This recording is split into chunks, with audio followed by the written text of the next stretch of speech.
It is my pleasure to introduce Scott Shane of both Comeback Capital and Case Western University to today's clever conversation.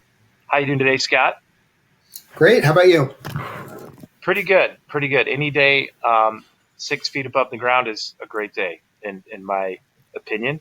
But yeah, we met last year when you had your Comeback Capital Bowl. Maybe you can give some background on just your entrepreneurial journey. You teach entrepreneurism and business at Case Western, and you've got a venture capital fund with a great theme of bringing, capital and entrepreneurs to the Midwest. Maybe you can just give us a high level overview of your career and how you got into venture. Yeah. So, it's kind of a funny story that has no really good lessons to it. But I got a PhD at the University of Pennsylvania. Decided I was interested in entrepreneurship. Started researching that. Had a couple faculty jobs when I was teaching at the Sloan School at MIT. I thought it would be better for my teaching if I actually invested in a couple of startups. And so I did as a professor. And like many people who persist with angel investing, they get lucky the first time, right? Because those who get unlucky the first time just, their spouses basically tell them to stop and go do something else with their time because it's not a good use of money. And so I got lucky. And then I thought I knew something, which I really didn't. And I spent several years kind of rotating through different ways of investing in early stage companies. And about 3 years ago, I got called out to Youngstown, Ohio. Two congressmen, Tim Ryan and Ro Khanna, were taking a bunch of big firm venture capitalists, people from GGV and General Catalyst and SoftBank and Founders Fund, on a bus tour through the Midwest. I met them. I said, hey, I have a model for you to invest in Midwestern companies. And convinced them that the model was you take a bunch of angels in the Midwest, you seed them with a little bit of money, because the problem that the bigger investors have is that the opportunity cost on their time is too high to worry about $500,000 rounds halfway across the country. So that led to Comeback Capital. And the thesis is basically that there are great entrepreneurs and great opportunities anywhere. What you do is build a connection between the investors in those markets with the big sources of capital, which is basically New York and Silicon Valley, and build the relationships, and then the companies can get funded and grow. So that's the idea, and that's a bit of the story. Yeah, and it's coming together nicely. I've been following Comeback, you, Tony, and the rest of the gang. You guys did something great this year. Everybody got locked down, and you guys made a little bit of a pivot from doing the live event to doing the online events. Maybe you could explain a little bit about what you guys are doing for your monthly, webinar events. Yeah. So what happened was we're close partners with the accelerator company Generator, and they have a pretty interesting series called On-Ramp, and basically are these conferences that are on themes and bring people together. And like everybody else, right? Everybody who was doing anything that was a live event of any kind had to go online. And so for the summer, to keep things going, because we had to postpone, originally we were postponing from May to October, we used an online format. And the online format was one panel followed by founder investor speed dating. We did that through the summer. Now we figured out that our October conference isn't going to be in person. So we've now spread this out to be monthly, October, November, December. We'll revisit in the new year. And the idea is panels and some event for investors to meet with startups. I will say that the model of many, many investors and many, many founders meeting for the speed dating part worked much better in June than August. Because what happened was in June, the investors hadn't met very many of the startups, right? By the time we got to August, people were like, yeah, I already met the six that I really wanted to. And now you want me to pick three more, but there aren't enough new startups. So we switched to a new format, and our new format, and I'm looking at the faces here going, okay, some of these people could remember this. It's a mashup of Shark Tank with Hollywood Squares, right? And so you've got nine investors from California and five startups, and the startups pitch the investors. But what we do is we basically systematically go through all the investors. They ask their questions, and then the startups got to answer all the questions in one answer, right? So we avoid this problem of people pitching and the stuff goes on and nobody's really listening anymore, right? So you got 3-minute pitches, 2-minute answers to all the 1 minute to collate all the investors' questions. And then we move on to the next founder and give them really valuable prizes like a Comeback Capital t-shirt. Nice. Yeah, those online networking, the investor to entrepreneur, startup networking events, like with your live event, I know when we were in Youngstown last year, that was a really cool feature of that event. It had to be a challenge to organize. I mean, you had like a couple hundred people at that event, and everybody at least met 3 or 4 investors. Yeah. And so we found that, the summer stuff works really well. I mean, we have several companies that have, done rounds for people that they met at even the online events earlier this summer. The problem is literally that you can't do that every month. There are not enough startups being created on a monthly basis to rebuild the pool. I mean, this is the hard part about investing in the Midwest, to be honest, is that the entire Midwest has about as many seed stage companies as the city of San Francisco. And it's hard because, some of the small markets, like a Des Moines would be an example of a small market that there's just no critical mass, right? You're lucky you're in Chicago. I mean, that's the biggest possible market, in the Midwest. Yeah. What, I'm sure there's been a little bit of a change pre-COVID, post-COVID, as far as what Comeback is looking at investing in. Can you let us know what you guys have been looking at? Have you made any investment since March? Yeah, actually, it's really funny. We were very slow up until COVID hit. So basically the second half of 2019 and the first 2.5 months, right, of this year, we did nothing. We did one company in that whole period of time, and it's because the valuations were out of line and we weren't seeing good companies.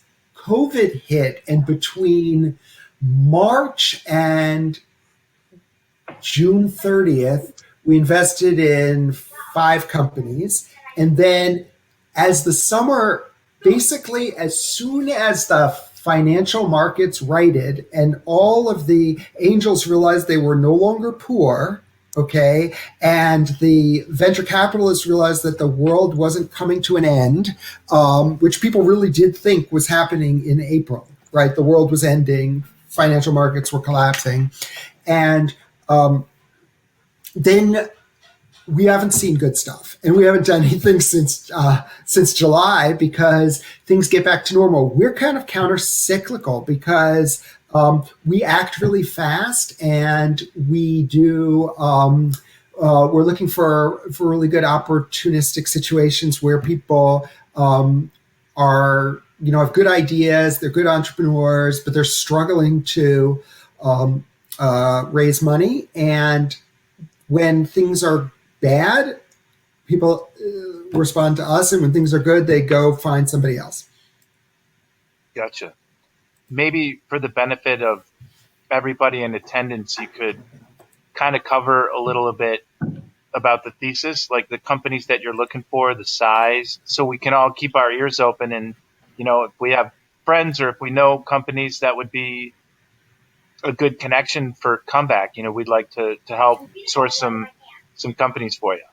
Yeah, so I describe this as by a couple of analogies. So, just from an industry perspective, we look for things that are, not very capital intensive and that can scale quickly and can pivot. So we don't do anything in the life sciences.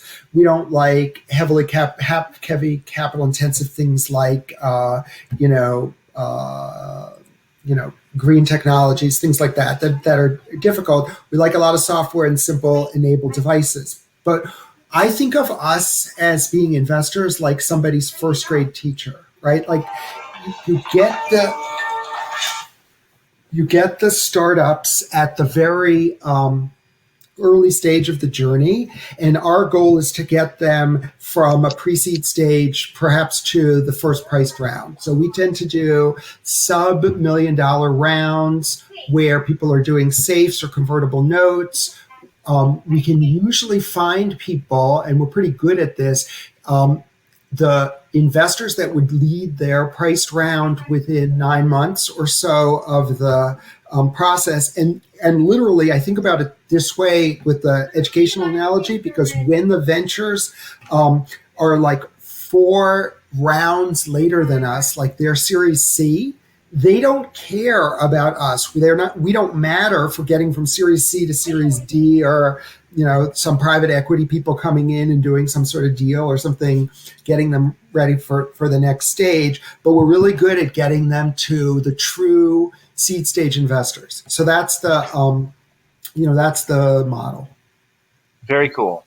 And we had a really good time last year in Youngstown. Not everybody on the call would know this, but we were invited by Tony Olivito, your partner at Comeback, and we loaded up about 5 portfolio companies in an RV and drove to Youngstown to that event. And we were so looking forward to Akron this May. Maybe you can shed some light on the plans for next year. Is it being talked about bringing back the in-person event? We learned a lot. We met so many great connections. I met Coach Tressel at the event. It was pretty amazing, the event you guys put on. Yeah. So the funny part is the part of the effort. So the conference pieces are designed to. The conference is called Connecting the Coast to the Heartland, and the idea is to build this connectivity. And because of that, we've got funding from some foundations that are in the economic development space for paying for the conference. So I'm not even thinking about next year's, because I have to figure out a way to deliver all the content that we promised from last May, so that they don't get mad at me that they've given us money and you can't spend it. And I tell you, I actually have a real problem, because what's really expensive about a conference is food. And if you can't buy food, it's pretty hard to spend money on a conference. It's the virtual format. If we were doing this in person, you'd be getting me at least a decent scotch and maybe a steak. And right now, I'm not getting either of those. Well, we're actually doing one of these clever conversations in 2 weeks where we bought a gift kit that includes like some drinks, and we hired a mixologist. So there are ways to spend some money even online, where we're shipping that package out so the people will open it as the webinar starts. So that might be helpful for you. Now, you will appreciate this point. So my wife covers data as a service companies for ITG, and she's part of a conference that's organized by Cisco, and they're sending out wine to all of the participants. But we happen to be in Utah right now at a house that we have because my son is a competitive speed skater, and this is where he's training this year. And the problem is you can't get wine shipped to you in Utah. So she's pretty disappointed. Bummer. Well, it's been great, answering my questions. I'd like to give the opportunity to the people here in the audience to ask some questions. Does anybody have any questions for Scott? There's got to be some questions. Scott, I had one. Can you hear me? Yeah. Hey, this is Bill. is there, when Comeback is investing, are you guys targeting a certain percentage of ownership generally, or is that not a metric that you use? So I will tell you that I'm going to answer this in a broad sense because the answer is no, and I'm going to tell you that we do about everything that is counter to what people always say is the received wisdom in venture capital. And so the one is the targeted ownership, right? People will target ownership. When you target ownership, right, usually you've got to pay a higher valuation for a company than you would if you didn't target the ownership, because for the company to take an amount of money that would get the investor the ownership, the company ends up getting, valued in many cases high, right? So that's that. Sure. That's one thing. A second one we do is we never follow on, and our belief on following on is that it's like the hot hand in basketball, that people believe somehow that the guy who just made three pointers in a row is going to make the fourth, but it's not clear that that's actually true. And the problem that I believe goes on is that when you invest, if I am any good, I will find companies and I will act in a way that makes me more attractive as an investor and gets me a better deal. So my good deals should all be slightly below market when I invest. Some of those will crap out, but the ones that do well will become hot companies. If they become hot companies, the next round will be systematically overvalued rather than undervalued. So I should be better off never following my own best investments, but betting on my strategy to work a second time. Yeah. That's that example. So we do all that stuff. We also think that a third one that's counter to everybody else is we never take a board seat. Because in all my years of being an angel investor, I can count on one finger the times there was ever a board vote where anything happened that was counter to the interests of the founders, and anybody could win the vote, right? And so I'm like, you just go through. You don't have any power or influence when you sit on the board, but it's an awful lot of time, right? If I want to give advice, and my advice is any good, people will listen to it. If people don't listen to it, it's either because they're a terrible founder and I shouldn't have invested them, or my advice is terrible, or both, right? And so, if I can't influence people by talking to them, and I need power to do that, it's probably not going to work anyway. So we just are counter to every received wisdom in the venture industry. Gotcha. Scott. Sorry. Go ahead, Mike. Yeah, no, go ahead, Steve. Go ahead. Yeah, I just you were saying that most of the time you invest as a safe, I think, or do you try to convert to preferred of any kind? How do you structure? Yeah. So we basically make three kinds of investments, if you will. So the first is pre-seed investments, where companies have really raised very little money in their lifetime. You're talking about it's the three founders. They're not paying themselves anything. The company's a year old.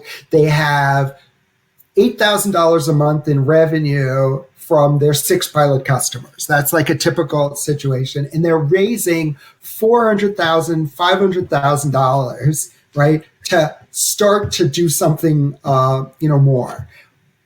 Almost always we will do a post-money safe there. And right now, those safe documents are all written for post-money, right? So everybody knows, what they're getting. They will give you the right at the first priced round to convert into preferred stock at the cap that you had set. The only thing we ever vary is occasionally we won't do the discount and cap version of the safe. We'll just do the cap version, but that's it. We prefer safes to convertible notes because convertible notes are like a creative writing document that everybody's lawyer writes a little bit differently, and then you have to spend hours reading them and finding the little clause in there that you hate. A safe is standard, so I know what it's going to say, and so I don't have to worry about that. So that's the first kind. The other kind that we do is because our LPs are all professional investors. So we're unusual in the funding structure that we have. And a lot of them are California and New York VCs. They're actually the partners in bigger funds that are using us as scouts. So they will sometimes find a deal that's in the Midwest, and they are nervous that there's no one local to do the deal. A good example of this is a portfolio company of ours called Path Robotics, which was pretty sophisticated software to control robotic arms for welding. And my joke is, artists are the only people in San Francisco that weld metal, right? So you don't move the company away from the customers. You keep them where ships and cars and things are built, right? But we went in. Now that's a big several $1 million priced round where they're setting the terms and we're just following, and we'll do that, right? And there we're following other people's terms. The third kind of deals we did, and we did a lot of these in COVID, which is companies that are just a screaming deal that got into some kind of hiccup. So we had one company, it was at a $7.5 million run rate. It was a half SaaS, half transactional revenue company, and they were raising money at 12 million pre because they got panicky and they needed a little extra money. And I'm like, if I can buy a $7.5 million revenue company at 12 pre, I'm going to buy it because it's probably a good deal, right? Like if I could have 100 of those, probabilistically I would make money. My problem is I can't find 100 of them. I could probably find 6 of them. And then the market would correct and people would stop panicking, and But the third week in March was a good one for getting calls and texts from founders. If you knew the world wasn't going to end.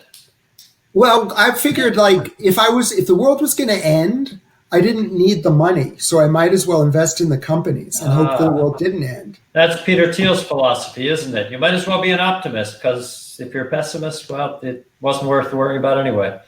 Exactly. When there's an end of the world scenario, you always go long world, because if you lose, we're all in it together and everybody loses together. But if you're not betting when we're in one of those end of the world scenarios, you definitely want to be long world. It's always worked out so far, and we won't know when it doesn't. So I think you will appreciate this. So almost all of my co-investors over the years in venture, and almost all as a result, because of the people I know, the LPs in the fund, are either one of two kinds of people. They're either traders from Wall Street or they're professional gamblers. So the philosophy of startups is they're all just draws from a distribution, right? Like I just need 1,000 of these things, and each one has a funny name, and I can't tell the difference because the names don't mean anything anyway, right? In the early companies. And this is the difference. I find this is actually the opposite of having been in angel groups, where it's actually that people do very few deals and fall in absolute love with the technology and the founders in the handful that they do over a 5-year period. It's just the opposite end of the spectrum, like a bunch of literally cards from a deck, or things I want to marry, people I want to marry. Mm-hmm. Yeah, that's interesting. Is part of that no following on and no getting too, googly-eyed over one founder? Does that help you invest in more companies? Is that part of the thesis? Because you can.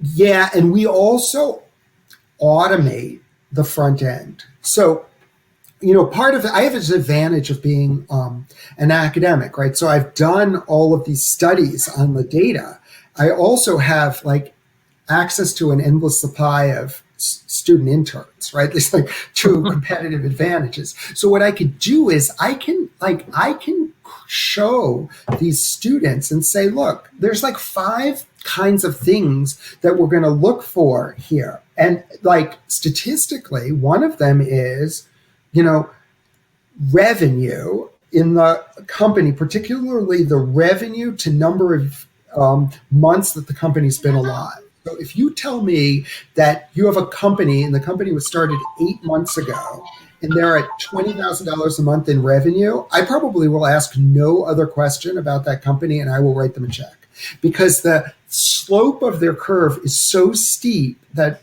I know probabilistically, right? And so what we do is we see a lot of stuff. We go through a funnel that has 320 averaging a month companies that we run through that enter us, and we only talk to 10 of them, right? Because I can have these students just like go through a set of data points and say, okay, that's like wrong on 80% of the dimensions. We're not going there. It's not a fit. You got to get one of those students to code those features into an AI bot so you can filter it through artificial intelligence. Yeah, so it's funny because we are doing that, and we do it quantitatively. I actually, what happens is we run it quantitatively through a program, and then I have the interns actually go through and read stuff, because the AI is just not quite subtle enough yet for this stuff. I think the data is not good enough for the AI to be subtle enough. Got it. We got a question here from Earl. He typed it in the chat. He says, we'll ask the question, besides finding capital to raise their rounds, what other issues do Midwest startups run into? Okay, so probably the biggest issue they run into is talent acquisition. See, and this is like, I would make a statement that talent acquisition is tough in Chicago and horrible everywhere else in the Midwest, because you don't have the density of engineers. You don't have the density of salespeople for tech. You don't have the density of customer service representatives or customer success people. You don't have any of that. And that's a real obstacle for building companies, because often people put talent into jobs that they don't know how to do, and then people are learning on your dime. And if you take an interaction effect of that, and the fact that instead of having a dime, you have a nickel because it's harder to get capital, right? People learning while you don't have enough money is a really tough way to do it. So I think the talent acquisition is the number one problem.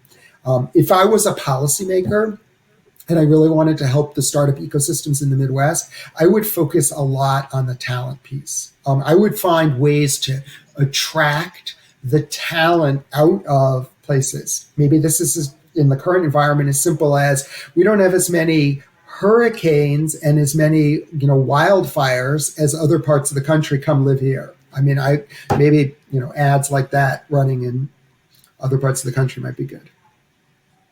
That's interesting. Grant's got a question. We keep talking about like Midwest and Chicago.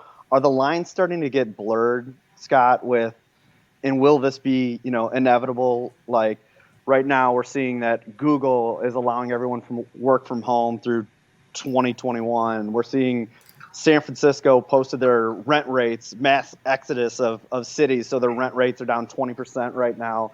Is that going to be more, these startups are going to be coming out of the suburbs, and it doesn't really matter what location, you're going to be able to just bring this all in and all together and be able to hire, and is that the future?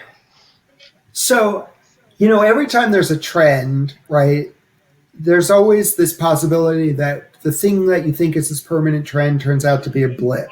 But I believe that there's certain aspects of this trend right now that's permanent. And one of the things that I'm seeing that's the most important one is not that we're seeing like many more companies in Cleveland getting started in the sense that you could start from anywhere kind of solution. It's that what I'm calling the ampersand ventures, after the and symbol, that's what we're seeing tons of. So, and we're investing in a lot.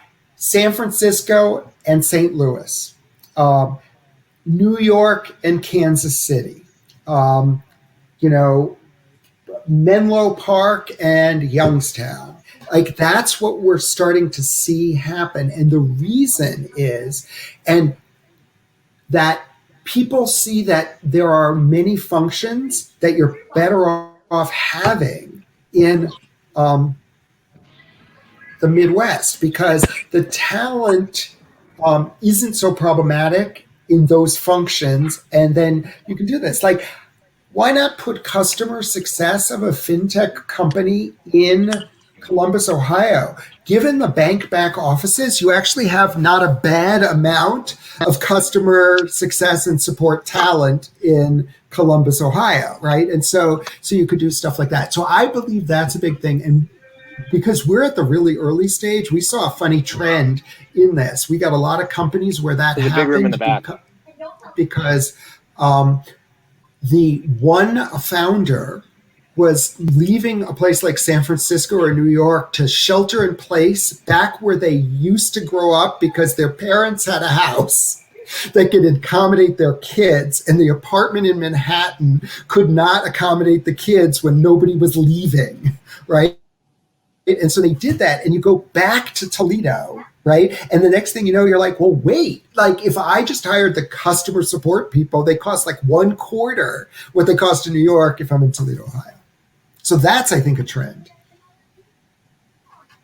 Definitely interesting to watch the labor arbitrage, that's happening now. It's not just work, but it's work-life balance. People are moving out of urban areas to tertiary markets, not just because of work.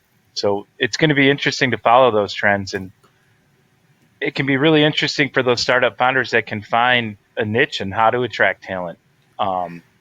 So I may have like overstated the point though, and I should say this one thing, which is that the biggest trend is to leave the centers of the startup world like San Francisco and New York primarily for the second cities. So like there's probably the big winners will be Chicago, Pittsburgh, Indianapolis, Columbus, much more than really, it's probably Toledo is the exception, Toledo, Ohio. It's not likely that you're going to get to a tertiary place there because the bigger companies are putting offices in Columbus and Pittsburgh. I mean, like Zoom's running big offices in Pittsburgh. That's got to create a lot of talent that would support a startup ecosystem in Pittsburgh. Yeah, for sure. Is that where they're headquartered, Zoom? No, so they're California headquartered, but they opened a big support operation in Pittsburgh, right? So they could be basically near Carnegie Mellon and all the talent. And by doing that, though, if they are hiring lots of people, at some point people get tired of the big companies, right? And they got to work for the startups and they want the equity, right? That's the, so if you get the companies in and, you had a lot of other companies doing the same thing, for R&D purposes to have operations in places like Pittsburgh. So I think that's a big, those are the big beneficiaries. Got it. What other Midwest entrepreneur centers do you see? I know you said you have a great partnership with Generator. What's happening in Wisconsin? So I will say this, right? Like if I actually just look at raw numbers of stuff that we see, right? The big centers of activity, like where's most of the stuff happening? I would say number one Midwestern location, Chicago. Number two, Pittsburgh. Number 3, Columbus, Ohio. Number 4, Indianapolis, although Columbus and Indianapolis are probably pretty close, and then Minneapolis in our space. But then, like, there's a lot of other places are very small, like Cleveland, Kansas City, St. Louis, Milwaukee, Madison. They're all relatively small. Now, part of this is the fact that how big is Madison, Wisconsin as a city, right? So how big could the startup ecosystem be, right? Because the city itself isn't that large, but part of it's also the nature of the industries. So we are disproportionate. Like we probably do more deals than you should expect to see out of Wisconsin, just because we probably see everything in Wisconsin and maybe only like half or a third or something that you might want to see in Illinois. Yeah. The population of Madison is 264,032. And Google is your friend. Kidding. And Google, yeah, I looked it up, but it was about 250 when I went to school there, so it's growing. It's really good info about the Midwest. Those are, I mean, obviously Chicago being the big Midwestern hub, so to speak, but it's good to hear that you guys are seeing activity in Columbus, in Indianapolis, and Minneapolis. Because there's a reason, us Midwesterners choose to live in the Midwest and stay here. And I love everything you guys are doing at Comeback, between the events and your thesis. And you guys have been great partners of ours at Regiment, flipping deals over to us and, including us in the conference as a sponsor. So we're truly appreciative of it. Super grateful that you came here today. And are there any other questions? I got a question. Yep. Sandy's got one up top. I'm down below on my screen, but I'll take the other one. Hey, Scott. I'm with RSM, as is Grant. We've got a pretty significant fintech practice that we've been developing over the last few years. We're seeing a lot beyond fintech umbrella. We're seeing a lot of interest in health tech, wealth tech, reg tech, insure tech. Are there areas that you're specifically focused on, so that if we run into some smart folk, that we need that we know where to go with it, other than we often go to Mike? And then my second question is, Mike mentioned steak and scotch. I want to know what size and cut of steak and what kind of scotch. Yeah, so all right. So on the steak, the cut, I don't care. If the scotch is old, it's better. So 50-year-old anything. And then okay. So, and the real question though was, what we would do. So I say this, like, if you showed me TikTok at the beginning and said I had a chance to invest, I would have missed it. If you showed me the iPhone and said, this is a really cool design in the beginning, I would have said, why? Right? So we don't do consumer stuff because we have like no consumer understanding whatsoever. Like the only time I ever do any consumer anything is that we do a lot of stuff with Ezra Galston. And so if Ezra is doing something because we like Ezra, we'll like follow his lead and we might do it. But we don't know and understand. So what we understand is like measuring numbers. So if somebody can tell me that something increases productivity in a way that can be documented, like losses from some kind of shipments of something or other are really high and insurers are in pain, and like you can basically cut the losses 50% and then the insurers would be super happy. I'm like, okay, all I have to do is talk to like those insurers. And if they tell me that, yeah, it's true, I'm like, okay, I can understand it. Numbers are numbers and you told me the story. So I don't care if it's manufacturing tech and it's making the factory work better and those lead to 50% improvements, or insurance tech and it leads to a 50% improvement in something there, or it's fintech and it leads to 50% improvement there. None of that matters as long as we can grasp it, and then it almost always has to be some kind of productivity for us to grasp it because we're stupid and have no taste. This is my teenage kids will say this, like, you don't understand anything that's actually important, right? So, stick to measuring numbers. Very insightful. Any words of wisdom that you give to the founders that you guys fund? Because it sounds like your model is you're writing the first checks earliest when they're most needed, when the outside, coastal capital isn't going to come in the small rounds, and then it's almost like you're not taking a board seat, you're not following on. So what do you say once you write the check? What's the words of wisdom to the entrepreneur to get them over the next 12 months to get to their seed or Series A after you guys fund them? So we only invest in somebody because they told us a story about they need a small amount of money to hit a milestone. And if they hit that key milestone, then they will have increased the value of their company substantially. And if that happens, they should be able to raise money at a higher valuation because the value of the company went up, right? And so my words of wisdom to them, and I don't even know if they're wisdom, it's basically, you told me your milestone is X, so make sure you don't let your eyes follow every shiny object that comes between you and that milestone, and just keep achieving that milestone. And then the other thing that we really focus on doing is, it's like a relay race, right? Or this like passing people to the next grade in school.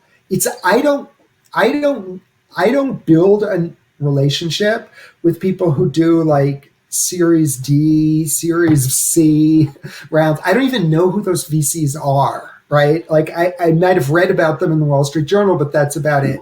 But I will be like, I know everybody who does Series seed stuff and what they look for, and we try to keep track of that. And who cares about logistics, right? Like, who are that handful of people and what do they want and what's necessary? Because I will never, unless I'm incredibly lucky, get somebody to an exit. All I'm going to do is get them to that increase in valuation in the next round investor because I'm early, and that's what we want to do. That's great. Very good. Any other questions out there in the audience? And Scott, this has been a lot more than 10 minutes of clever, just as you precursed. Doesn't look like we have any other questions. Colton, I know that you're a Penn grad. I'll put you on the spot. Penn, any entrepreneurial questions for the good doctor, Scott? What year were you from Penn? Don't have a question, but it's great to see a fellow Quaker. And yeah, thanks for sharing. It was awesome. I was 18. Okay. So. Yeah, I was probably closer to 1818. Did you get back to Philly often? Maybe once a year. I mean, we're talking pre-COVID. Now I don't really go much of anywhere. Better than me, yeah. I've been back once so far. I'm trying to been back more, but haven't had the opportunity. Well, great. I'm going to give everybody 12 minutes of their day back. And Scott, thank you so much for coming on today and sharing your story and answering the questions. And thanks, everybody, for coming. We do this every Thursday at 4 o'clock. And like I said, in 2 weeks, we're doing the special one. There's still about 20 spots open that will receive the gift in the mail if you sign up. Next week is James Knox, who's the global head of technology services for Aon, and he's also the chairman of the advisory board of Regiment. So James Knox will be presenting next week. He's going to be talking about the different stuff that he does with the blockchain insurance and crypto insurance. So he's got some pretty high-profile clients in the crypto space. So James is our guest next week. And Scott, thank you again. And see everybody later. Thanks for coming. Thanks, Scott. Bye-bye. Thanks, Scott. Bye-bye. Appreciate it. Thank you. Really a pleasure.